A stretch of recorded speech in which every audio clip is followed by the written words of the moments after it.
2025년 팬들의 애증이 담긴 그 이름 슈퍼 로봇대전의 최신작 Y가 무려 4년 만에 출시되었습니다. 아무래도 역사가 오래되고 팬층이 두터운 작품인 만큼, 그리고 한때 찐팬들조차 포기했던 역사가 있는 만큼 체험판 공개부터 발매까지 커뮤니티의 반응은 그야말로 제각각이었습니다. 자, 그렇다면 4년 만에 돌아온 Y, 과연 망작일까요? 아니면 수작일까요?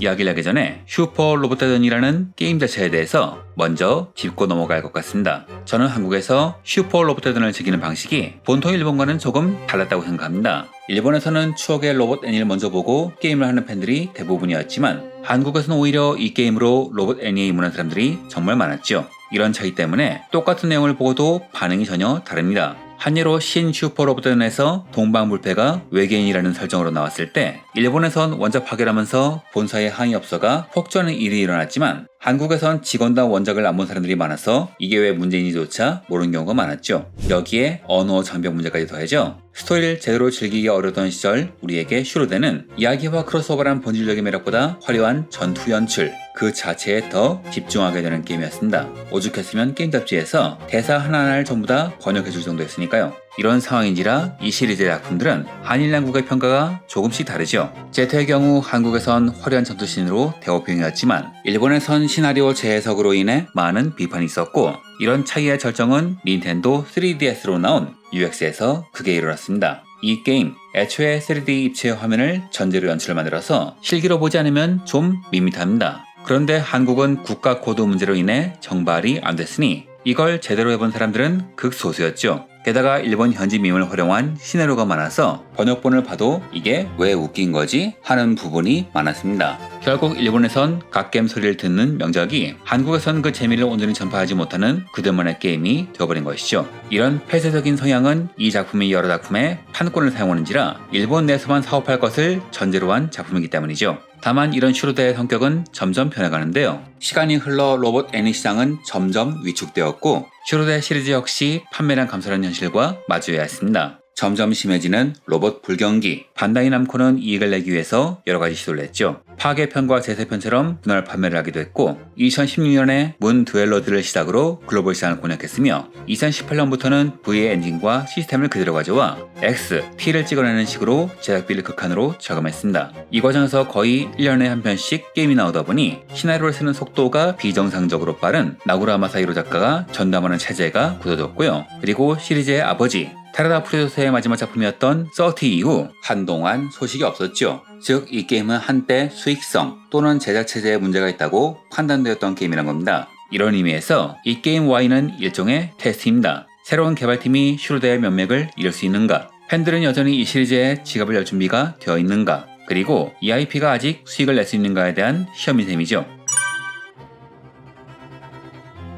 자, 그럼 한국 팬들이 가장 먼저 보는 것, 전투씬부터 이야기해볼까요? 이번 작품 딱 보면 티가 납니다. 예전부터 참전했던 기체들과 신규 참전작의 퀄리티 차이가 확연하죠. 기존 기체들은 그야말로 화면을 찌들듯이 움직이는데, 신규 기체들은 어딘가 뻣뻣하고 종이장처럼 움직이는 느낌을 줍니다. 여기는 몇 가지 현실적인 이유가 있습니다. 첫째는 노하우와 데이터의 부재. 슈로데 전투씬은 그냥 그림이 움직이는 게 아닙니다. 특정 프레임에 공격 판정을 넣고 적기체 피격 연출과 맞아떨어지게 설계하는 데이터가 추적되어야 자연스러운 연출이 나오며, 컨트롤러에 진동이 있던 시절엔 진동도 연출에 맞게 설계했습니다. 그렇기 때문에 기존 참전작들은 이런 데이터가 쌓여있지만 신규 참전작들은 말 그대로 맨 땅에 헤딩이죠. 둘째는 시간과 인력 문제입니다. 사람을 더 투입하면 되는 거 아니냐 하는 생각도 들지만, 지금 일본에서 로봇을 그릴 줄 아는 베테랑 애니메이터는 몸값이 천정부지입니다. 그렇다고 실력자들로만 팀을 꾸리면 제작 기간이 하염없이 길어지고, 그건 전부 인건비 상승으로 이어지죠. X처럼 20만 장도 못 판 작품도 있으니 무턱대고 제작비를 늘릴 수도 없는 노릇이고, 그렇다고 예전처럼 장인들이 받은 돈 이상으로 일을 하는 세상도 아니므로, 이런 모든 요소를 감안하여 주어진 예산 안에서 현실적인 투자를 했다고 보는 게 맞지 않을까 합니다. 그럼 앞으로 참전하는 작품들은 다 이 모양일까요? 아니요. 희망은 있습니다. DD에 나왔던 라이딘이나 10년 만에 돌아온 마크로스처럼 데이터가 있는 기체들은 여전히 훌륭한 연출을 보여주거든요. 그러니 아마 새로운 체제에서 시리즈가 계속 나오다 보면 이 문제점은 점차 해결되지 않을까 싶네요. 실제로 기존작들도 잘 비교해보면 세세한 조정이 가해진 것이 많이 보입니다. 즉 연출에 신경을 안 쓴 건 아니라는 거죠. 물론 과거처럼 풀프레임 애니메이션을 기대하기는 아무래도 무리겠지만요. Y의 디렉터 오구라 와타루는 입사 경위부터가 재밌는데요. 그는 악명 높은 임팩트를 3번이나 클리어했다고 밝히고 입사한 그야말로 뼛속까지 슈로데 마니악입니다. 그렇게 저는 이 디렉터의 서양을 듣고 이번 작품은 분명 다를 거라 생각했습니다. 뭐니뭐니 해도 마니아가 만든 게임이니까요. 기존의 슈퍼 로봇 대전은 30를 제외하면 난이도를 강제하는 성향이 있었습니다. 표준적인 난이도로 플레이해야 숙련도가 적용되었거든요. 이후 숙련도가 폐지된 30가 나왔는데 이 작품은 너무 쉬웠습니다. 육성을 제대로 하면 보스마저 오토로 잡아버릴 정도였으니까요. 전략의 의미가 사라진 거죠. 그렇다면 30의 여러가지 계승한 Y의 난이도는 어떨까요? 결론부터 말하면 처음엔 쉬운 척하는 페이크, 하다보면 절묘하게 감탄하게 된다고 말할 수 있습니다. Y의 난이도는 총 4단계인데 단순히 적 스택만 바뀌는 게 아닙니다. 난이도가 높을수록 아군의 기력은 잘 오르지 않고 개조 비용도 점점 올라가죠. 그렇기에 중반에 들어가면 정말 머리를 쥐어뜯으며 플레이해야 합니다. 또한 인공지능도 칭찬하고 싶습니다. 예전엔 제이처럼 회피율만 높여놓으면 건드리지 않거나 약해진 아군을 놔두고 다른 아군을 공격하는 경우도 있었는데 이번 작품은 가장 취약해진 아군을 집중적으로 노립니다.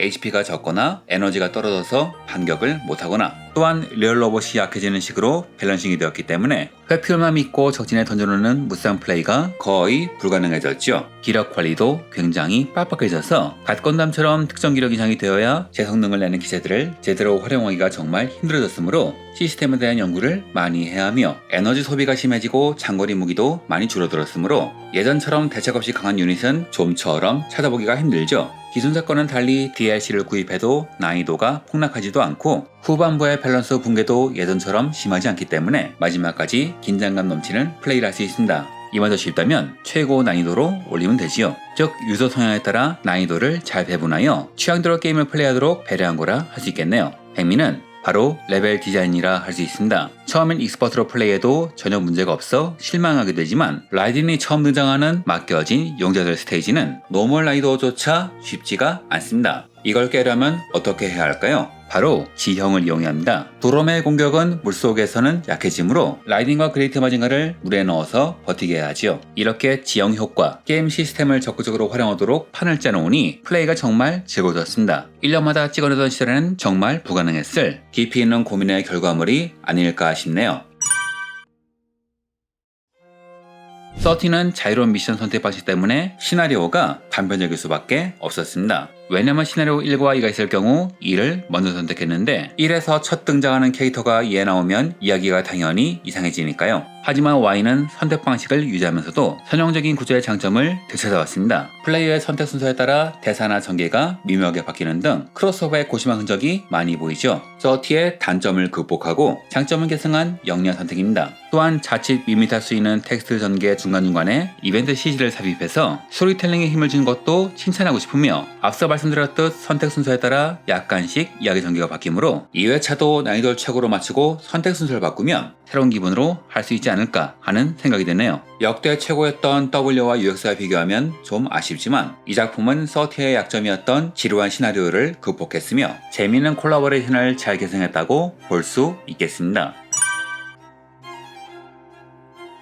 이렇게 잘 만들어진 Y에도 명백한 단점이 존재합니다. 바로 시대에 역행하다 못해 초보자가 설계한 수준의 유저 인터페이스죠. UI의 경우 우선 메뉴의 심도가 문제입니다. 메뉴의 심도라는 것은 하나의 행위를 하기 위해서 몇 번의 동작을 해야 하는지를 말하는 것으로 좋은 작품은 이 단계를 많이 줄여 반복 동작을 덜 하게 하지요. 그런데 이 작품은 메뉴 한 번 들어가려면 이전 작품들보다 더 많은 단계를 거쳐야 하고 퀵 메뉴가 사라지는 바람에 예전엔 버튼 한 번이면 가능했던 중간 세이브가 상당히 번거로워졌죠. 검색창에서 전신기 목록은 이전과 달리 정렬 기준이 제멋대로라 원하는 곳이 있는지 매번 집중해서 찾아야 하고 이벤트 끝날 때 입력 지원이 없어서 무심코 연타하다가 다음 대사까지 넘겨버리는 경우가 허다합니다. UI 배치의 경우 기력이나 에너지 같은 유저들이 주로 보는 핵심 정보가 한눈에 들어오지 않으며 시스템도 허점이 많습니다. STG 메모리란 강화 시스템은 제한 없이 리셋이 가능해서 개조할 땐 비용 할인 효과를 얻었다가 전투 직전에 다시 공격력 상승으로 바꾸는 꼼수가 가능합니다. 약간의 번거로움만 감수하면 모든 혜택을 누릴 수 있기 때문에 시스템상 포인트 제한에 의미가 없는 거죠. 즉 능력치를 고민해서 얻게 하는 시스템의 설계를 퇴색시키는 조치인 거고요.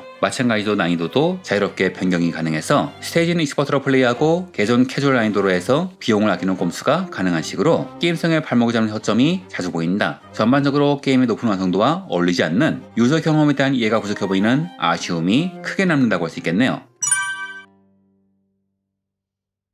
정리하겠습니다. 슈퍼 로봇대전 Y는 UI와 편의성이 퇴보했고 신규 참전작의 전투 연출이 아쉬운 작품이라 할 수 있습니다. 하지만 저는 이 게임을 수작이라고 생각해요. 그 이유는 단 하나, 게임 플레이가 재미있기 때문이죠. V, X, T로 이어지던 좋은 스킬만 모르면 끝인 지루한 플레이 방식에서 벗어나 지형과 시스템을 활용해야 클리어할 수 있는 전략의 가치를 다시금 증명해낸 게임이거든요. 물론 슈로트의 가치는 화려한 애니메이션과 꿈의 크로스오버에도 존재합니다. 이런 면에서 보면 어느 정도의 퇴보가 있는 것도 사실이죠. 하지만 게임의 본질은 재미 아닐까요? 연출이야 이 게임이 잘 팔리면 다음 작에서 더 투자하면 되고 UI에 문제가 있다면 피드백을 받아서 다음 작에서 개선하면 됩니다. 하지만 게임성을 잃어버린다면 그나마 남아있던 팬들도 떠나버리고 말겠죠. 그렇게 되면 후속작이 나올 여지는 사라지지 않을까요? 그러니 게임성을 지킨 이 결과물은 제게는 만족스럽고요. 그렇게 Y는 시리즈의 부활을 선언한 앞으로 슈퍼로봇전이 나갈 방향을 제시한 시리즈의 희망을 보여준 작품이 아닐까 생각됩니다. 그러니 팬이시라면 한번 해보시면 어떨까 싶네요. 즐거운 취미, 문화생활 되시길 바라며 이번 영상은 여기서 마치겠습니다.